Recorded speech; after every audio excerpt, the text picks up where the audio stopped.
Technical अड्डा YouTube channel पर आप सभी का स्वागत है दोस्तों।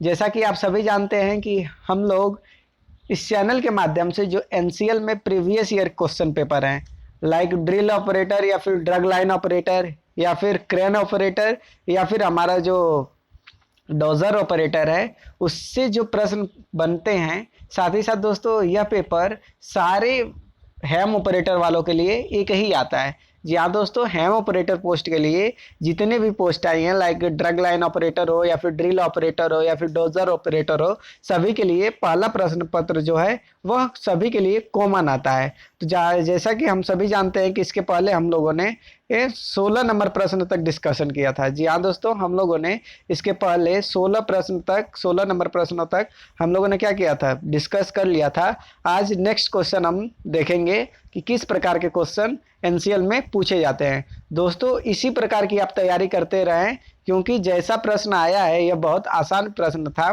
कि आप आसानी से इसे हल कर सकते थे। मेरी मानिए तो जहाँ तक जो हम लोग का ट्रेड से जो रिलेटेड है वह बहुत आसान पेपर आया था। जी हाँ दोस्तों, ट्रेड वाले जितने भी प्रश्न थे वह बहुत आसान आए थे, लेकिन जो हमारा ऑटोमोबाइल इंजीनियरिंग था या फिर हम बोलते हैं आईसी इंजन, उससे जो सवाल बने थे वह काफ़ी कठिन थे। साथ ही साथ दोस्तों इसमें जो प्रश्न पूछे जाएंगे वह आपसे ट्रेड से रिलेटेड क्वेश्चन होंगे।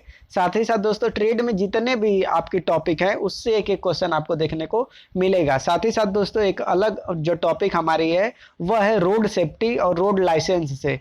जी हाँ दोस्तों, रोड सेफ्टी से बहुत सारे क्वेश्चन पूछे गए हैं, रोड की जो सिंबल है उससे बहुत सारे प्रश्न पूछे गए हैं। साथ ही साथ दोस्तों हमारा जो आईसी इंजन है उससे रिलेटेड बहुत सारे प्रश्न पूछे गए थे। तो आइए हम आज उन प्रश्नों को डिस्कस करेंगे जो नेक्स्ट प्रश्न हमारे इस पेपर में दिए गए हैं। तो जैसा कि आपको दिख रहा होगा 16 नंबर का प्रश्न कि घर्षण को कम करने के लिए मशीन में क्या प्रयोग किया जाता है। जी हाँ दोस्तों, 16 नंबर का प्रश्न जो बोल रहा है कि घर्षण को कम करने के लिए, फ्रिक्शन को हमें कम करना है, उसके लिए मशीनों में हम क्या प्रयोग करते हैं, ग्रीस का प्रयोग करते हैं। दोस्तों जैसा कि आप जानते हैं फ्रिक्शन को कम करने के लिए हमारा इसलिए ज़रूरी होता है ताकि जो हमारा सरफेस है उसे फ्लैट करने में या फिर सरफेस करने या मशीनिंग करने में हमें कोई असुविधा ना हो। जी हाँ दोस्तों, फ्रिक्शन हम इसलिए नेगलेक्ट किया जाता है या फ्रिक्शन इसलिए कम किया जाता है ताकि हमारा जो पावर लॉसेस है वह कम हो, पावर लॉसेस कम हो और जो हमारा कॉस्ट है वह क्या हो, कम हो जाए। तो हम घर्षण को कम करने के लिए, फ्रिक्शन को कम करने के लिए हम ग्रीस का भी प्रयोग करते हैं, तेल का भी प्रयोग करते हैं, लुब्रिकेंट का प्रयोग भी करते हैं। ये सारे जितने भी आपको ऑप्शन में दिए गए हैं सारे ऑप्शन क्या हैं, घर्षण को कम करने के लिए उपयोगी माने गए हैं। जी हाँ दोस्तों, फ्रिक्शन को कम करने के लिए हम जो उपयोग करते हैं, मशीनों में जो उपयोग करते हैं वह लुब्रिकेंट होता है, तेल हो सकता है और ग्रीस हो सकती है। सारी जो है हमारे लुब्रिकेंट के अंतर्गत आती हैं। किसके अंतर्गत आती हैं दोस्तों, लुब्रिकेंट के अंतर्गत आती हैं। इसलिए हमारा चारों ऑप्शन क्या होगा, सही होगा। अर्थात हम घर्षण को कम करने के लिए किनका प्रयोग कर सकते हैं, ग्रीस का प्रयोग करेंगे, तेल का, लुब्रिकेंट का। सारे ऑप्शन क्या बहुत सही, करेक्ट माने गए हैं। नेक्स्ट क्वेश्चन है दोस्तों 17 नंबर का प्रश्न कि निम्न में से कौन एक प्राकृतिक चुंबक की तरह कार्य करता है। जी हाँ दोस्तों, ऐसा कौन सा निम्न ऑप्शन में से दिया गया कौन सा एक प्राकृतिक चुंबक की तरह कार्य करता है। सागर प्राकृतिक चुंबक की तरह कार्य करता है, बिल्कुल नहीं दोस्तों। सूर्य प्राकृतिक चुंबक की तरह कार्य करता है, बिल्कुल नहीं दोस्तों। पर्वत नहीं, बिल्कुल नहीं। पृथ्वी जो हमारी है वह क्या करती है, प्राकृतिक चुंबक की तरह कार्य करती है। अर्थात हम कह सके जो हमारे ग्रेविटी होती है, जो गुरुत्वाकर्षण होता है, पृथ्वी के अंदर एक बल कार्य करता है, गुरुत्वाकर्षण बल। क्या करता है दोस्तों, गुरुत्वाकर्षण बल वह किसी भी वस्तु को क्या करता है, अपनी ओर खींचता है। किसके कारण दोस्तों, गुरुत्वाकर्षण बल के कारण किसी भी वस्तु को वह अपने ओर आकर्षित कर सकता है। इसलिए ऐसा माना जाता है कि हमारी जो पृथ्वी है वह प्राकृतिक चुंबक है की तरह कार्य करती है। जो हमारी अर्थ है दोस्तों वह प्राकृतिक चुंबक की तरह कार्य करती है। नेक्स्ट दोस्तों प्रश्न संख्या 18 है कि चीनी मिट्टी का उपयोग किया जाता है। चीनी मिट्टी का उपयोग हम कब और कहाँ करते हैं। तो दोस्तों किटकैट स्विच बनाने के लिए जितनी भी स्विचें अभी आप फिलहाल देखेंगे, किटकैट स्विच जो होती है वो स्विच बनाने के लिए हम किसका प्रयोग करते हैं, चीनी मिट्टी का प्रयोग करते हैं। साथ ही साथ नॉर्मली जो स्विच आती थी पुरानी उसका प्रयोग करके, अभी तो जो मॉडरेट स्विच आ रही हैं उनका प्रयोग हम चीनी मिट्टी का प्रयोग नहीं करते हैं। पुरानी जो स्विचें आप देखे होंगे, पुरानी जितनी भी स्विचें आती थी वह सभी चीनी मिट्टी की बनी होती थी। साथ ही साथ दोस्तों हीटिंग एलिमेंट की प्लेट बनाने के लिए, किसके दोस्तों, हीटिंग एलिमेंट की प्लेट बनाने के लिए भी हम किसका प्रयोग करते हैं, चीनी मिट्टी का प्रयोग करते हैं। तो चीनी मिट्टी का प्रयोग हम कहाँ कहाँ करेंगे, किटकैट स्विच बनाने के लिए, साथ ही साथ स्विच बनाने के लिए, और हीटिंग एलिमेंट की प्लेट बनाने के लिए हम किटकैट स्विच का प्रयोग करते हैं। नेक्स्ट प्रश्न है दोस्तों 19 नंबर का। इसमें बोला जा रहा है निम्न में से किस गियर की दांतें धुरी के साथ तिरछी होती है। मान लीजिए ये हमारा गियर है, ये हमारा गियर है, ठीक है दोस्तों, ये हमारा क्या है दोस्तों, एक गियर है, एक गियर है, ठीक है, ये मान लीजिए एक ब्लैंक गियर है। इसमें बोला जा रहा है कि जो एक्सिस के अनुसार जो हमारा अक्ष दिया गया है इसके एक तिरछी में होती है, मतलब एक एंगल में टीथ कटी होती है। जो हमारा गियर है, ऐसा कौन सा गियर है जिसका जो अक्ष है वह हेलिकल कटा होता है या फिर एक किसी एंगल में, पर्टिकुलर एंगल में काटा होता है। तो कौन सा ऐसा गियर है जिसकी दांतें धुरी के साथ तिरछी में कटी होती है दोस्तों, तो हमारा कौन सा गियर है, हेलिकल गियर। कौन सा गियर है दोस्तों, हेलिकल गियर। हेलिकल गियर की जो टीथ कटी होती है वह अक्ष के किसी एंगल में कटी होती है। हेलिकल गियर दोस्तों हमारा क्या है, किसी अक्ष के किसी एंगल में कटी होती है, कोई भी पर्टिकुलर कोण में हमारा हेलिकल गियर की टीथ कटी होती है। स्पर गियर की बात करें दोस्तों, जो हमारा स्पर गियर है इसका जो टीथ होता है वह पैरेलल होता है, अक्ष के समानांतर इस पर टीथ कटी होती है। अक्ष के समानांतर इस पर क्या होती है, हमारी टीथ कटी होती है। लेकिन वही हम बात कर रहे हैं हेलिकल गियर का, तो हेलिकल गियर का जो दांतें कटी होती हैं वह अक्ष के साथ समानांतर में नहीं बल्कि किसी कोण में कटे होते हैं, किसी कोण में कटे होते हैं। नेक्स्ट है दोस्तों 20 नंबर का प्रश्न कि निम्न में से कौन सी हार्डनेस परीक्षण की विधि है। जैसा कि आप जानते हैं जो हमारी हार्डनेस को टेस्टिंग करने के लिए जो परीक्षण की विधियां हैं वह कौन कौन सी है। जैसा कि आप जानते हैं हम कोई भी वर्क करें, किसी मेटल पर वर्क कर रहे हैं, तो जब उसकी हार्डनेस चेक होती है तो कौन सी विधि अपनाई जाती है या कौन कौन सी प्रोसेस के द्वारा हम हार्डनेस को चेक करते हैं। तो हमारी जो प्रोसेस होती है दोस्तों, विकर्स प्रोसेस के द्वारा भी हम हार्डनेस परीक्षण करते हैं। साथ ही साथ दोस्तों ब्रिनेल के द्वारा हार्डनेस परीक्षण करते हैं, और रॉकवेल पद्धति के द्वारा हम क्या करते हैं, रॉकवेल विधि के द्वारा हम हार्डनेस का परीक्षण करते हैं। ठीक है दोस्तों, तो जैसा कि आपको पता होना चाहिए कि निम्न में से कौन से हार्डनेस परीक्षण की विधि है, तो जितनी भी विधियां आपको दिख रही है, विकर्स हार्डनेस प्रोसेस इसके द्वारा हम परीक्षण करते हैं। साथ ही साथ दोस्तों ब्रिनेल के द्वारा भी और रॉकवेल पद्धति के द्वारा हम किसका प्रयोग करते हैं, हार्डनेस का प्रयोग करते हैं या हार्डनेस का परीक्षण करते हैं। नेक्स्ट प्रश्न है दोस्तों 21 नंबर का कि निम्न में से दाब बढ़ाने पर द्रव का क्वथनांक क्या होगा। मान लीजिए हमारा प्रेशर है, प्रेशर अगर हम बढ़ा रहे हैं, प्रेशर को हम अगर बढ़ा देंगे तो हमारा जो क्वथनांक है, बॉइलिंग पॉइंट है, उस पर क्या इफेक्ट पड़ेगा। तो आपको पता होना चाहिए कि हम अगर प्रेशर बढ़ा रहे हैं तो कोई भी द्रव्य हो उसका जो क्वथनांक होगा ऑटोमेटिक बढ़ जाएगा। ठीक है दोस्तों, उसका बॉइलिंग पॉइंट ऑटोमेटिक क्या होगी, बढ़ जाएगी, हमारा बॉइलिंग पॉइंट भी बढ़ जाएगी। तो आपको ध्यान में रखना है कि जब हम प्रेशर बढ़ा रहे हैं किसी द्रव्य पर हम दाब अगर बढ़ाएंगे तो द्रव्य का क्वथनांक हमेशा क्या होगा, बढ़ जाएगा या घट जाएगा। जैसा कि आपको पता है कि जब हम क्या करते हैं दोस्तों, आपको पता होना चाहिए कि दाब बढ़ाने पर दाब बढ़ेगा, मान लीजिए दाब जब बढ़ेगा तो द्रव का क्वथनांक हम क्या होगा, घट जाएगा। दाब बढ़ने पर द्रव का क्वथनांक बढ़ जाएगा। सॉरी दोस्तों, हमने आपको गलत बता दिया कि जब दाब बढ़ेगा तो द्रव का क्वथनांक बढ़ेगा नहीं बल्कि क्या होगा, घटेगा, अर्थात यूनिवर्सली प्रोपोर्शनल होता है। दाब अगर बढ़ रहा है, प्रेशर अगर हम बढ़ा रहे हैं तो हमारा जो द्रव्य है, लिक्विड जो है, उसकी जो बॉइलिंग पॉइंट है वह घट जाएगी। बॉइलिंग पॉइंट हमेशा क्या होगी, घट जाएगी। नेक्स्ट क्वेश्चन है दोस्तों 22 नंबर का। 22 नंबर प्रश्न में बोला गया है कि लुब्रिकेंट ऑयल का मुख्य कार्य निम्न में से क्या घटाना होता है। तो जैसा कि आपको पता होना चाहिए कि लुब्रिकेंट ऑयल, इसके पहले भी हम लोगों ने पढ़ा था कि फ्रिक्शन को कम करने के लिए हम लुब्रिकेंट का प्रयोग करते हैं। ठीक है दोस्तों, वही प्रश्न आपको घुमा कर पूछा गया है। सेम प्रश्न इसके पहले हम लोगों ने देखा था, शायद तो 18 या 17 नंबर का प्रश्न था, उसमें पूछा गया था कि निम्न में से घर्षण को कम करने के लिए कौन सी विधि अपनाई जाती है? तो हमारा बहुत सारा ऑप्शन दिया गया था, लुब्रिकेंट ऑयल उसमें भी था, ऑयल था, ग्रीस था। ये सारा क्या करते हैं, हमारे घर्षण को कम करते हैं। सेम प्रश्न दोस्तों पूछा गया, लेकिन क्या केवल घुमा दिया, केवल उल्टा कर दिया। तो इसमें आपको घबराना नहीं है, आराम से आंसर करिए कि जो लुब्रिकेंट ऑयल है उसका जो मुख्य कार्य होता है वह घर्षण को कम करना होता है। क्या करना होता है दोस्तों? घर्षण को कम करना होता है। लुब्रिकेंट ऑयल का प्रयोग हम घर्षण को कम करने के लिए करते हैं। ठीक है दोस्तों, नेक्स्ट क्वेश्चन है दोस्तों 23 नंबर का। क्या दोस्तों? 23 नंबर का बहुत ही इंपॉर्टेंट क्वेश्चन है दोस्तों।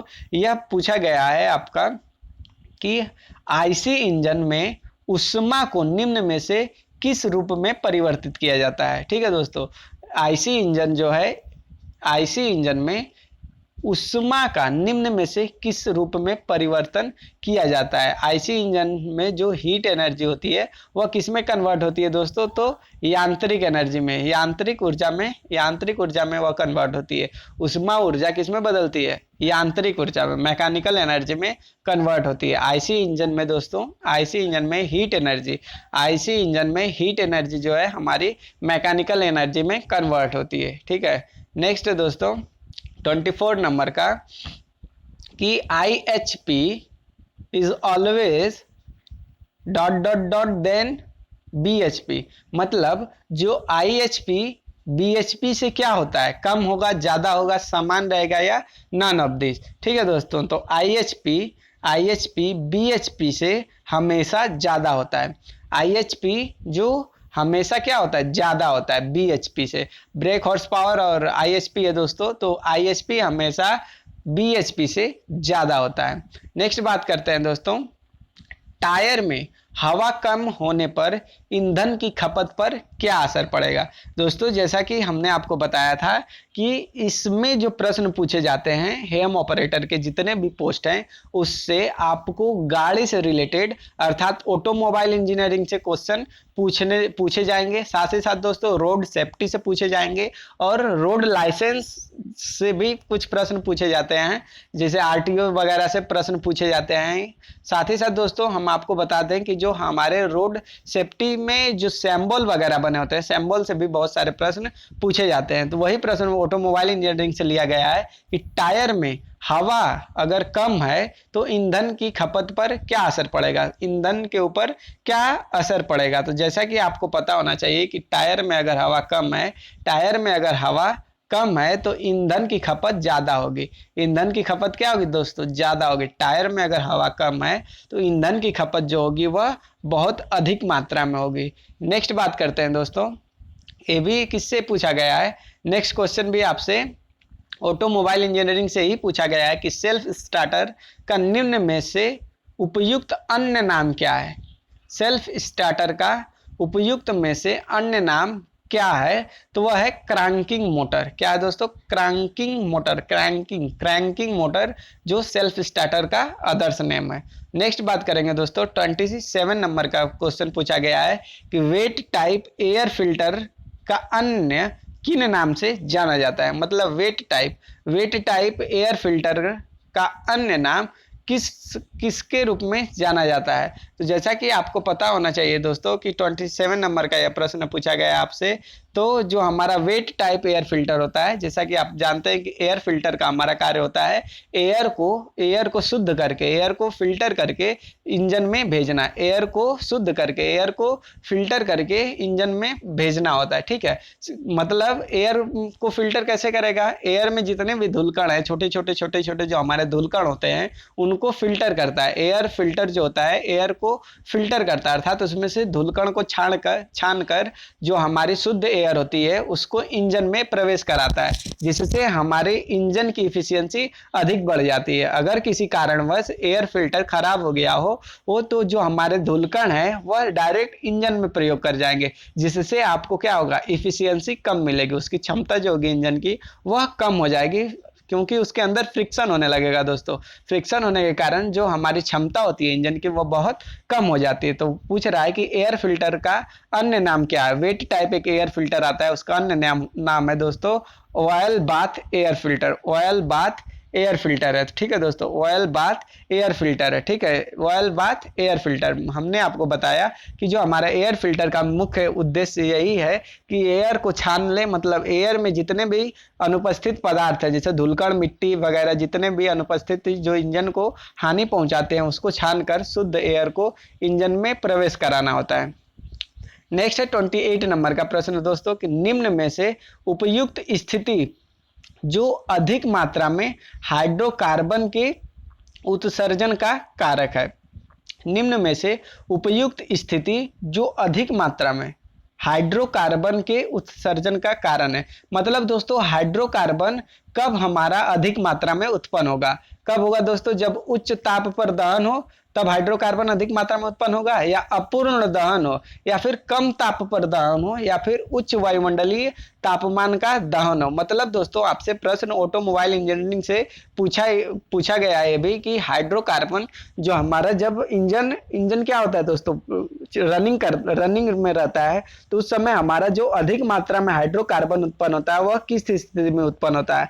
तो दोस्तों जो हमारा फ्यूल होता है, फ्यूल के अपूर्ण दहन में, फ्यूल के इनकम्प्लीट दोस्तों कंबस्शन के कारण, इनकम्प्लीट कंबस्शन हो रहा है, अपूर्ण दहन हो रहा है, तब हमारा जो हाइड्रोकार्बन है वह अधिक मात्रा में उत्सर्जन होगा, अधिक मात्रा में क्या होगा, निकलेगा। ठीक है दोस्तों, अधिक मात्रा में हाइड्रोकार्बन कब निकलेगा, जब हमारा अपूर्ण दहन होगा। क्या होगा दोस्तों, अपूर्ण दहन होगा, किसका, फ्यूल का, अपूर्ण दहन हो रहा है फ्यूल का, तब हमारा क्या होगा, अधिक मात्रा में हाइड्रोकार्बन उत्पन्न होगा।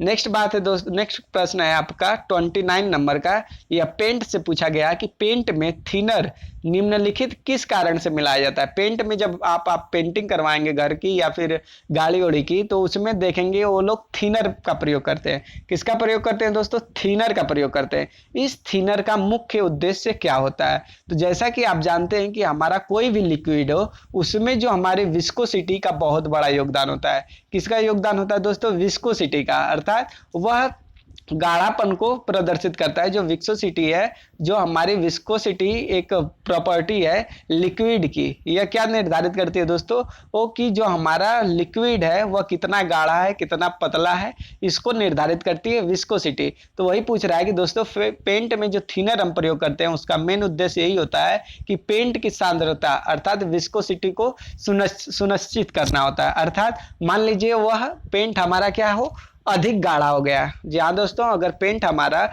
जब बहुत अधिक गाढ़ा हो गया है, बहुत असुविधा हो रही है, तो गाढ़ापन को कम करने के लिए हम क्या करते हैं, थिनर का प्रयोग करते हैं। अर्थात विस्कोसिटी को सुनिश्चित करने के लिए, विस्कोसिटी को कम करने के लिए हम उसमें थिनर का प्रयोग करते हैं। ठीक है दोस्तों, नेक्स्ट है दोस्तों 30 नंबर का प्रश्न। विस्कोसिटी दोस्तों बहुत महत्वपूर्ण है, यह हर एग्जाम में आपको देखने को मिलेगा कि मतलब आपको एकदम रट लेना है कि जो हमारी विस्कोसिटी है, इससे प्रश्न तो देखने को मिलते ही मिलते हैं। विस्कोसिटी हो गई, पोर पॉइंट हो गई, फ्लैश पॉइंट हो गई, ये प्रश्न आपको हर एग्जाम में देखने को मिलते हैं दोस्तों। यह कूलेंट एंड लुब्रिकेंट से क्वेश्चन लिया गया है, ये कि विस्कोसिटी वगैरह कूलेंट एंड लुब्रिकेंट का प्रश्न है। नेक्स्ट है दोस्तों 30 नंबर का कि एक टॉर्क कन्वर्टर टॉर्क को संचरित करने के लिए का उपयोग किया जाता है। The torque converter use for transfer torque.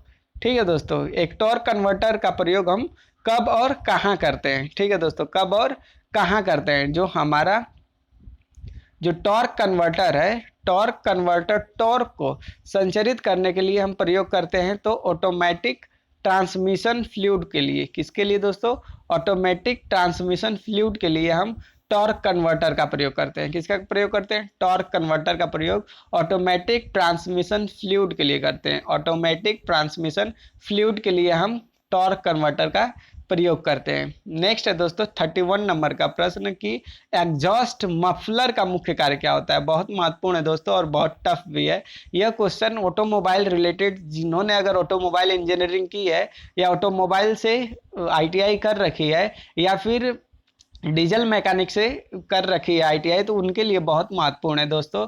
Diesel mechanic वालों के लिए तो यह प्रश्न एकदम बहुत आसानी से हल कर पाएंगे। जितने भी इंजन के पार्ट्स हैं डीजल मैकेनिक वाले आसानी से उसे क्या कर सकते हैं, हल कर सकते हैं। तो वही पूछ रहा है दोस्तों कि एग्जॉस्ट मफलर का मुख्य कार्य क्या होता है। एग्जॉस्ट मफलर जो होता है दोस्तों, उसका मेन कार्य यही है कि अतिरिक्त जो आवाज़ आती है इंजन में या एग्जॉस्ट के अतिरिक्त जो आवाज़ आती है उसको कम करना होता है। ठीक है दोस्तों, एग्जॉस्ट मफलर का मेन उद्देश्य या मेन मुख्य कार्य जो है एग्जॉस्ट के अतिरिक्त आवाज़ को कम करना होता है। एग्जॉस्ट के अतिरिक्त आवाज़ को कम करना होता है एग्जॉस्ट मफलर का। एग्जॉस्ट मफलर का मेन कार्य है दोस्तों, अत्यधिक जो आवाज़ें आती हैं एग्जॉस्ट के कारण, अत्यधिक जो आवाज़ें आएंगी उसको कम करता है एग्जॉस्ट मफलर। नेक्स्ट है दोस्तों टायर का ट्रेंड पैटर्न। टायर का ट्रेंड पैटर्न का मुख्य कार्य क्या होता है। जैसा कि आप जानते हैं दोस्तों, टायर पर ट्रेंड पैटर्न बना रहता है। इसका मेन उद्देश्य क्या है, तो ऑप्शन ए दिया गया आपको, और ट्रेंड के खांचे, सड़क और पहियों के बीच हवा का आवागमन।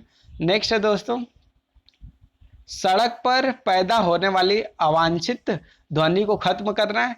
सी नंबर ऑप्शन दे रहा है कि गीली अवस्था में सड़क और पहियों के बीच आने वाली पानी को बाहर फेंकना है। ठीक है दोस्तों, तो 32 नंबर का जो राइट आंसर होगा वह सी होगा। मतलब कि जब हम एक मान लीजिए टायर है, इस पर ट्रेंड पैटर्न दिया गया है, इस टाइप के कुछ पैटर्न बनाए होते हैं दोस्तों, जब देखेंगे आप वहाँ कट मार्क्स रहता है, इस टाइप के कटे हुए रहता है टायर, तो उसको ट्रेंड पैटर्न कहते हैं। इसका मेन उद्देश्य यह है कि गीली अवस्था में सड़क और पहियों के बीच आने वाली पानी के बहाव को फेंकना, पानी को बाहर फेंकना होता है। ट्रेंड पैटर्न का मेन यही उद्देश्य है कि जब गीली अवस्था में सड़क और पहियों के बीच आने वाली पानी को बाहर फेंकना। ठीक है दोस्तों, आज हम लोगों ने 32 नंबर क्वेश्चन तक डिस्कस किया। नेक्स्ट हम जो आगे का प्रश्न है, टोटल 50 है। इस प्रश्न पेपर में टोटल जो क्वेश्चन की संख्या वह 50 दी गई है। तो आज हम लोगों ने 32 नंबर प्रश्न तक देखे। नेक्स्ट हम लोग कल बात करेंगे, जो आगे के प्रश्न है उसको हम कल डिस्कस करेंगे। तो आज के लिए बस इतना ही। बहुत बहुत धन्यवाद। Stay home and stay safe.